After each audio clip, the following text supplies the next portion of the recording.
Alright, good afternoon everyone. My name is Jung Seh and I am a financial advisor here at Bogart Wealth. Welcome to our webinar this afternoon. I am going to be presenting on Social Security today. I have a chat box open. I'm actually going to leave the question and answers until the end of the session so we can kind of keep moving. We have a lot of material to get through today. So if we could hold the questions until the end of the session, I greatly appreciate it. And I will try to get through as much of your questions as much as possible.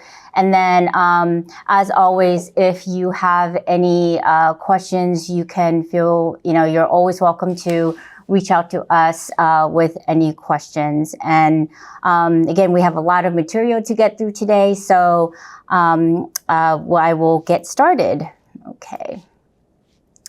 So for those of you who might be new to our firm, our mission is to help clients achieve financial peace of mind by preserving and maximizing intergenerational wealth. A little background on us: we have over 2.8 billion assets under advisement, 2.5 billion assets under management, working with 1,297 households. We are a registered investment advisor, which means that we are an independent fiduciary advisor working in your best interest. We custody our assets at Charles Schwab for your protection. We are a fee-only wealth management firm. Assets and households per weekly updates as of June 30th, 2024. Okay. Bogart Wealth has financial advisors located in both McLean and Houston. We work with clients in numerous states across the country. We have a full operations and financial planning team in our Virginia and Texas offices.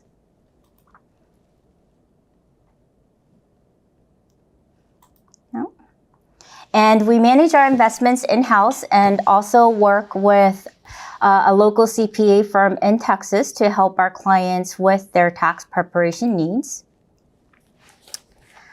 We are headquartered in McLean, Virginia. In addition, we have 2 offices in Houston, one in Gessner and one in the Woodlands. We produce a number of educational webinars throughout the year. We invite you to join our future webinars as well on our website, bogartwealth.com.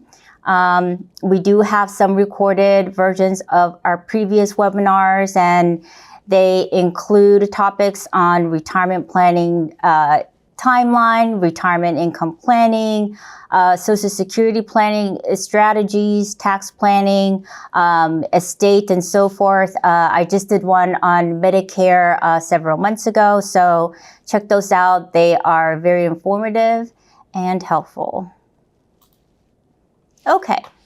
So we're going to get started. Today, our agenda is going to be to cover Social Security. This is going to be a very high-level general overview of what Social Security is. How do you become eligible for Social Security? What are the benefits? How to apply? When should you start collecting Social Security benefits? Will Social Security be there for you? For me, that's one of the questions that's been certainly a controversial topic. Some other tips and other information that I thought might be helpful for you. And then at the end, any questions that I can answer for you. Okay, so we'll get started. Okay. So the Social Security Act was passed in 1935, and it covers several social insurance programs. Social Security is also otherwise known as Old Age Survivor and Disability Insurance. It also covers Medicare, federal unemployment insurance, supplemental security income. And as of 2023, about 67 million people receive Social Security benefits, and those include the disabled, dependent, and survivors. Okay, so how it works. When you work, you pay into Social Security, and those tax dollars are used to pay benefits to people who have already retired, people with qualifying disabilities, survivors of workers who have passed away, and dependents of beneficiaries. How do I become eligible? So as you work and pay taxes, you earn Social Security credits. In 2024, you earn 1 credit for each $1,730 in earnings, and you can earn up to a maximum of 4 credits per year. The amount of the money needed to earn 1 credit usually goes up each year. Most people need 40 credits. That's equivalent to about 10 years worth of work to be eligible for benefits. Social Security taxes you pay are based on your earnings up to a certain amount. So the maximum for 2024, so you'll get taxed up to $168,600. You pay Medicare taxes on all of your wages. There is no cap like Social Security tax. So here is a friendly little chart. So for someone, if you work for an employer, you pay 6.2% up to $168,600. So there's that cap there. For Medicare tax, it's unlimited. You pay 1.45% to whatever you make, and so forth. Okay. So workers pay an additional 0.9% Medicare on income that exceeds certain thresholds. So you pay, in addition to that 1.45, you're going to pay an additional 0.9% in 2024 if you earn $250,000 for married filing jointly, and $200,000 per year for single. Okay. Okay, so not all folks are covered by Social Security. Some of those include railroad employees. Although they are eligible for Medicare, some state employees and teachers, some federal employees who have been continuously employed since before 1985, unless they elected to switch, and this would apply to GOP and WEP. I will explain further into what that means a little bit later, and that will reduce their Social Security benefits. Some Americans working abroad, student nurses and students working for college, a child under age 18 who is employed by a parent in an unincorporated business, ministers, members of religious orders, and Christian Science practitioners if they claim an exemption, and members of tribal councils. Okay. So government pension offsets. So if you receive a retirement or disability pension from a federal, state, or local government based on your own work, and you did not pay Social Security taxes, your Social Security benefits will be reduced. So I know that I work with a lot of clients who work in Texas, and they were teachers. They are subject to government pension offset. So this would apply to you guys. So how this affects you is your benefits will be reduced by 2/3 of your government pension. This also reduces your spousal benefits and your survivor benefits as well. So, for example, if you get a monthly civil service pension of $3,000, 2/3 of that, or $2,000, must be deducted from your Social Security benefits. So if you're eligible for a $2,100 spousal benefit, you'll get $100 of that, unfortunately. So $2,100 minus $2,000. Social Security does have a government pension offset calculator. It is pretty handy. So I would encourage you to check that out if you have any questions about how much your benefits may be reduced. Okay. And then the windfall elimination provision. So this is a little bit different. This really applies to federal employees and workers that may have worked abroad. And this works a little bit differently. So this affects retired or disabled workers, beneficiaries, and their eligible dependents. However, this does not affect survivor beneficiaries. And I'm going to use the WEP for short. The formula takes into account the number of years you did have Social Security taxes withheld. It then uses a sliding scale to determine your eligibility year or EOI benefit. So whereas the government pension offset, it could reduce your benefits to nothing. This does have a maximum. There's a maximum reduction equal to 50% of pension or retirement benefits from any non-covered employment. And you can also contact Social Security if you have any questions about what your benefits are, how your benefits could be impacted. The best resource is to go to Social Security. Okay. All right. So what are the benefits? How are the benefits calculated? It's a complicated calculation. I'm not going to go into detail. It takes into your earnings and then it uses many different percentage factors, but basically it goes into your work history and then it takes a percentage of that over time. So the monthly benefits amount are based on the primary insurance amount, and it is indexed for price inflation over time. And then once you start collecting your benefits, they are adjusted with inflation each year according to the Consumer Price Index for urban wage earners and clerical workers. So that's the CPI/W to be technical. Okay.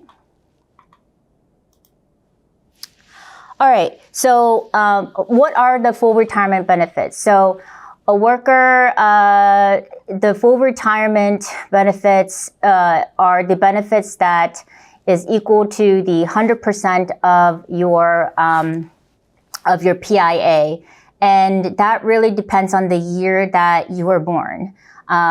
So if you were born, for example, between 1943 to 54, your full retirement age is 66. And then anywhere you're in between 55 and 59, it falls somewhere between 66 and 66 and 10 months. If you're born 1960 or later, it's going to be 67. Okay. So what if you start collecting your Social Security before full retirement age? Assuming that your full retirement benefit is $3,000 and your full retirement age is 67.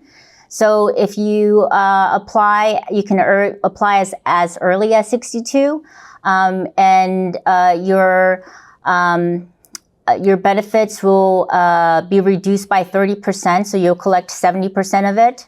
And you will receive $2,100. That is permanent. And then, if you'll get a little bit more of your full retirement benefit each year as you go along, until you get to your full retirement age where you would receive that maximum $3,000. Okay. The 100%, not maximum, but the 100% of your FRA. Okay. So what if you delay your benefits and start collecting after your full retirement age? So each year that you delay after your full retirement age, you get an 8% increase each year until the latest age that you can start collecting, which is age 70. So if continuing with the example that we had, if you that we were using before, if your full retirement age is age 67, and you start delaying at and start collecting at age 70, then you can potentially be collecting 124% of your full retirement benefits. Okay. So benefits while continuing to work. So if you continue to work after you reach full retirement age, you're not going to be penalized. But if you are collecting benefits and working prior to full retirement age, there are penalties. If you work but are receiving benefits before full retirement age, you are penalized. $1 in benefits will be deducted for every $2 in earnings for above the annual limit. So in 2024, the limit is $22,320. In the year that you reach full retirement age, that changes to every dollar in benefits will be reduced for every $3 you earn over a different annual limit. And in 2024, the limit was $59,500. Okay. All right. So disability benefits, there's a lot here. I'm not going to cover everything, but Social Security pays disability benefits primarily through two different programs, Social Security Disability Insurance and Supplemental Social Security Income. They both have pretty much the same requirements and criteria to meet the eligibility. A worker is entitled to disability benefits if they are 65, under the age of 65, and has been disabled for 12 months and is expected to be disabled for at least 12 months, or has been or has a disability which is expected to result in death, and has completed a 5-month waiting period. There's a very strict definition of disability, and you'll automatically get Medicare after receiving disability benefits for 2 years.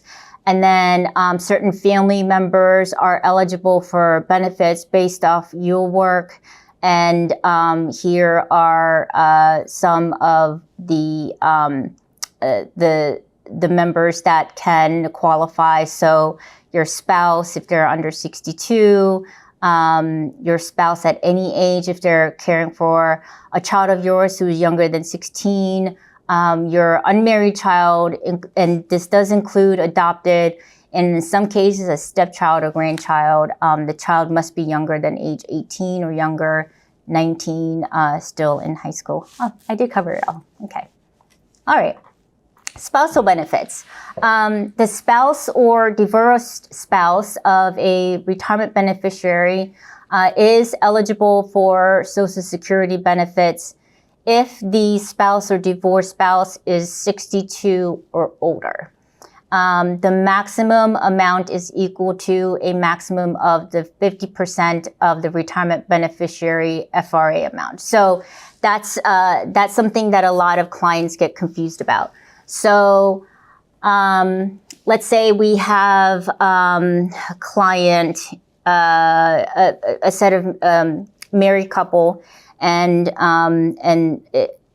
we have client A who is they're both retired, and so client A is age 65, and she is a female, and she's retired. And client B is a male. He is age 66, and he is eligible for full retirement benefits, and he starts collecting. So she will be able to get the maximum of the 50% at her full retirement age. So he already has to be collecting. So she will be able to get 50% of his full retirement benefits when she turns full retirement age. If she starts collecting prior to her full retirement age, she's going to be receiving a reduced amount of that. So those are one of the strategies that I highly encourage you to speak to your advisor about, to really determine what is the most appropriate strategy for you guys for your specific situation. So this is a very important point, that if the spouse is wanting to collect the spousal benefits, the primary earner has to already be collecting spousal their full retirement benefits. Okay. So again, the primary worker must have filed for benefits. I just covered that. The spouse must be at least 62 for reduced benefits, or FRA for full benefits. I just covered that as well. If a worker is eligible for benefits based on their own records and spousal benefits, Social Security will pay a total amount approximately equal to the higher of the two benefits. So if going back to the same example, if client A, who is a female and she is age 65, and so she is eligible for her own benefits, she can start collecting off of her own record, and when she becomes full retirement age, she will get an increased amount at her full retirement age, but it's going to be a higher of the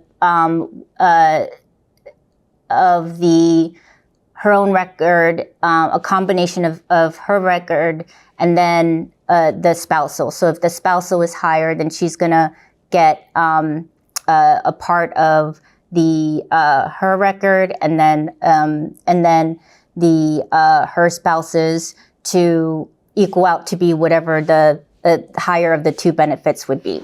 Okay. So again, spousal benefits are reduced if claimed before the full retirement age. There's no increase for starting spousal benefits after full retirement age.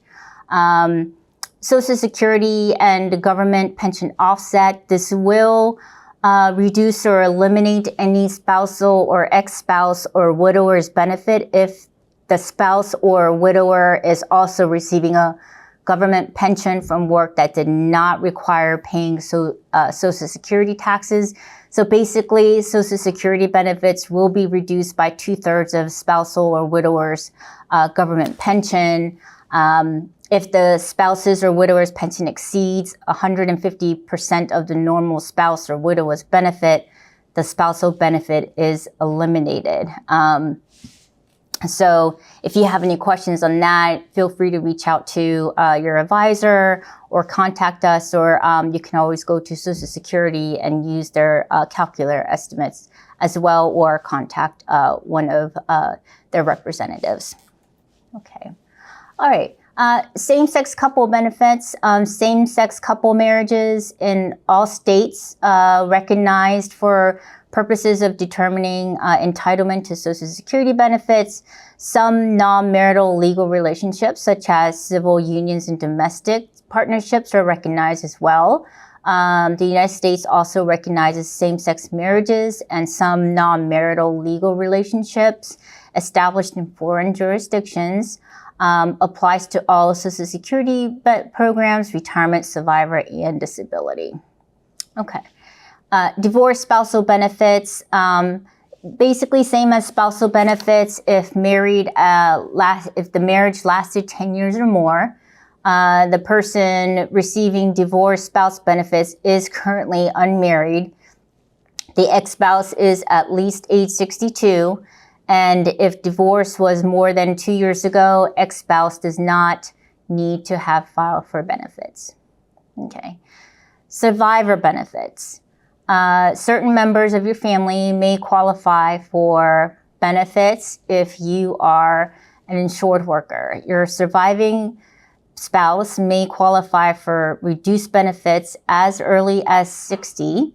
So this is a little different than the spousal benefits where they can collect as early as 62. With the survivor, you can collect as early as 60. May be able to get full benefits at full retirement age or as early as age 50 if they have a disability.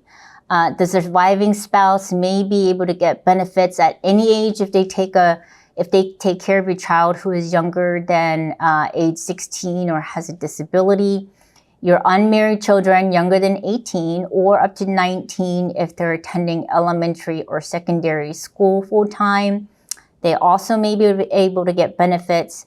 Your children can get benefits at any age if they had a disability prior to age 22. Your dependent parents may be able to get benefits if they're age 62 or older, as long as you have had provided at least half of their support. Okay, taxation of Social Security benefits, and this would apply for 2024. So for married filing jointly, the provisional income, which is equal to your adjusted gross income plus 1/2 of your Social Security benefits plus tax-exempt interest. So for married filing jointly, I'm just going to follow along with this table here. Under 32,000 is 0. 32 to 44 is up to 50%. Over 44,000 is up to 85. Okay. All right, so how to apply? You can apply up to 4 months before your retirement benefits start. And Social Security benefits are paid in the month following the month they are due. So if you are due benefits for the month of December, you'll receive your first check in January for December. Applying online is the easiest way to complete your application at a time that works for you without a trip to Social Security office. You can also apply by phone or at your local Social Security office. Withdrawing your application, you do have up to 12 months to withdraw your application. If you change your mind, you will be required to repay any benefits that you've already received. Okay. So when should I start collecting Social Security? This is a very, very high level, guidance. Of course, there are many, many other factors, but if you have for instance, need for income. If you don't have a need for income right now, then, generally claim later. That way you can let the benefits grow and you will be able to collect a higher amount for the rest of your life. But again, that is a very high level answer and it really depends on your specific situation. Health status. If you are healthy, then claim later. Longevity is if you're expecting to live a long, healthy, retirement, then you're going to need those those checks for a longer period of time. But if you do have if you do have some health issues and do have some family history of health problems, then you may want to consider claiming early, so you do start getting those checks in for as early as you can. If you have IRAs and 401ks and you don't have, if you're already drawing off that and you don't have any income needs, you could claim later. But that also depends on your needs. One could also say, well, why not just start drawing off of Social Security now so you can let your IRAs and 401ks grow? And then, that's a very valid argument as well. So, I would encourage you to definitely speak with your advisor on that. Investment portfolio, I would say that goes back in line with your IRAs and 401ks. Spouse still working. So if you are the lower earner, consider claiming early, then spouse delaying their benefits. So generally, if you are in a household where you have two workers, for survivorship, you have you want to have one spouse that delays until maybe the full retirement age or latest retirement age. So they will be able to collect the 100% full retirement benefits or the maximum at age 70. So that will grow with inflation.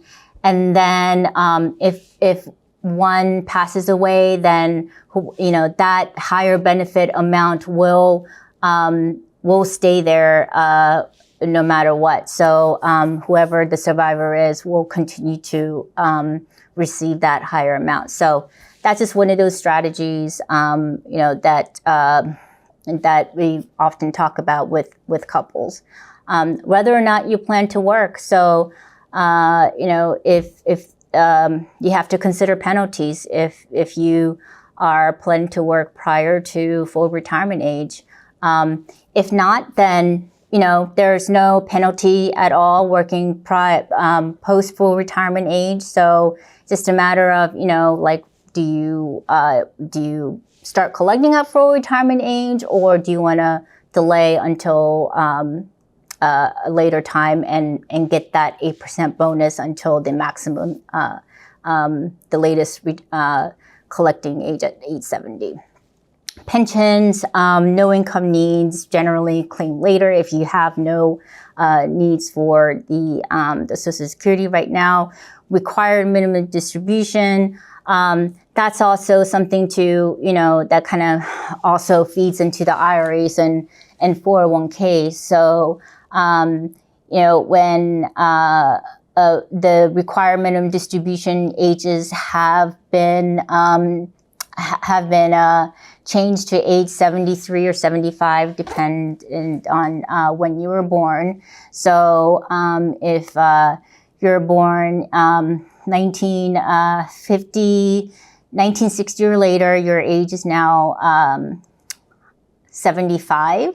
So, looking out ahead, if you are expecting that you're going to have, a large sum of required minimum distributions, and then, having Social Security on top of that is going to produce a larger sum of taxable income that's going to be fully taxable. Does that make sense for you tax-wise? Would it make sense to start Social Security a little bit earlier to kind of spread out that tax liability?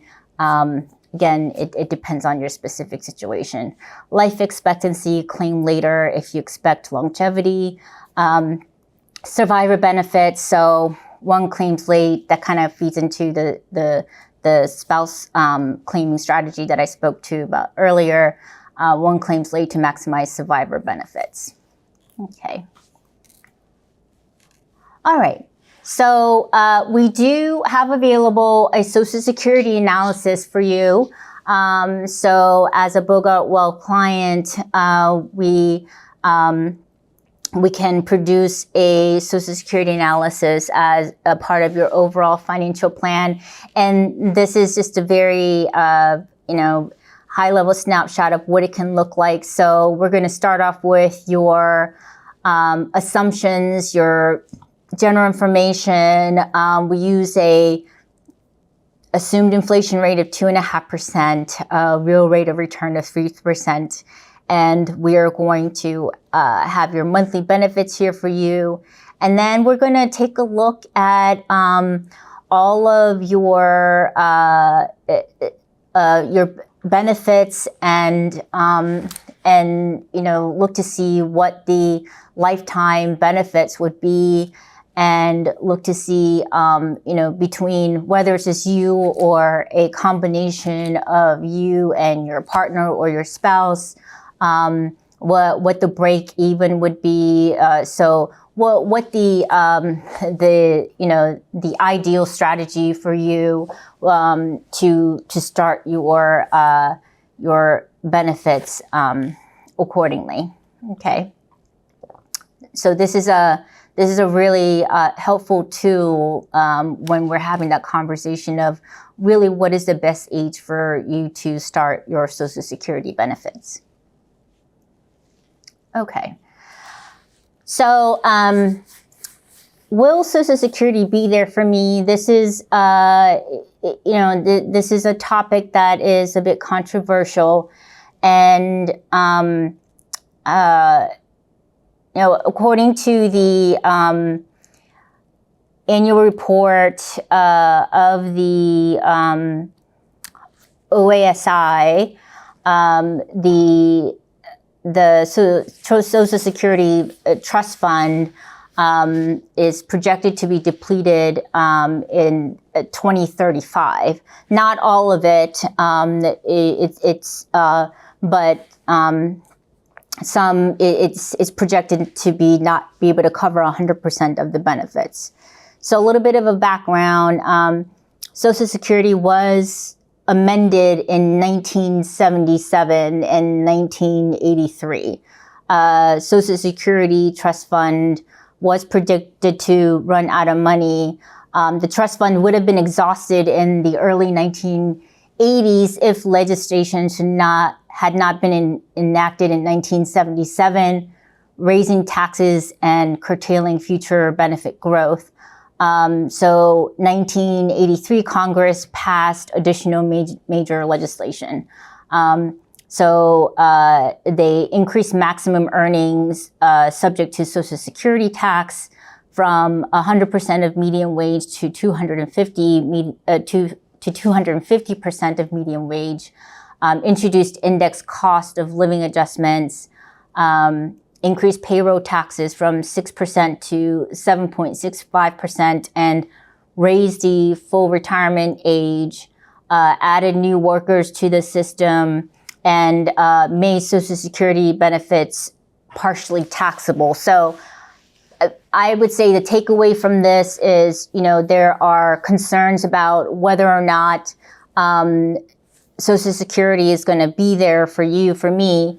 But I think, that there are things that can be done to prevent that from happening. And it's kind of, it's already been done in the past. And Social Security covered 67 million Americans in 2023. And I don't think that the U.S. government is going to let this program fail and fail 67 million Americans that are dependent on the system, that are, the retirees, that are the disabled, that are survivors of the beneficiaries, that are the dependents of the beneficiaries, in my opinion.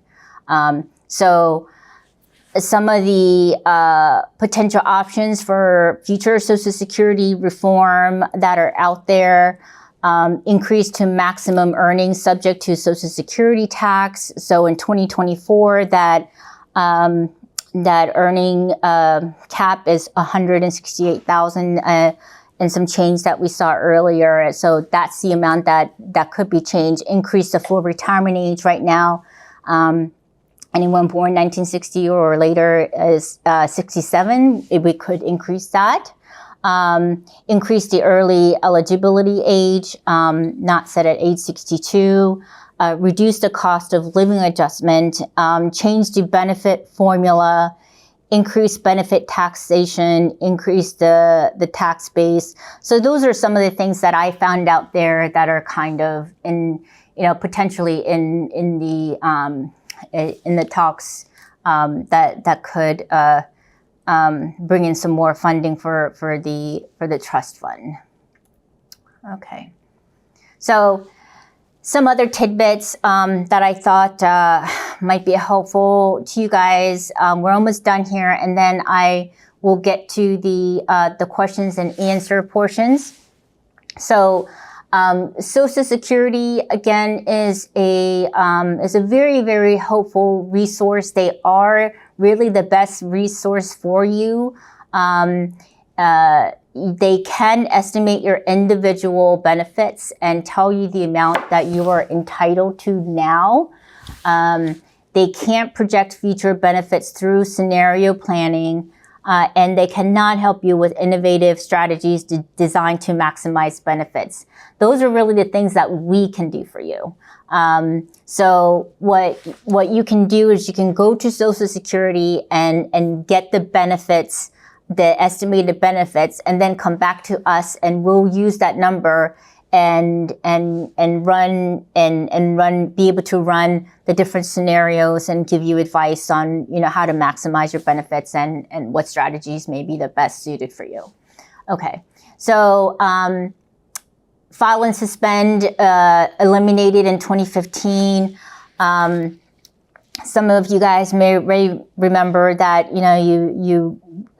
you were at one point in the past, able to file for Social Security benefits and suspend them so that you can allow your benefits to grow while your spouse takes your spousal benefits. That is no longer possible.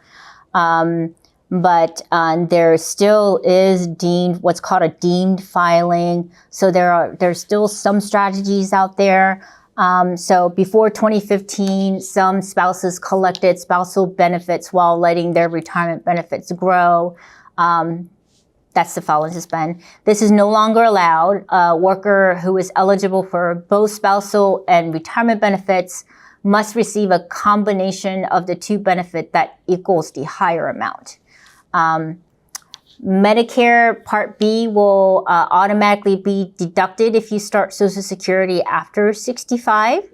I know this is more related to Medicare, but I also thought that it may be a good note to make here.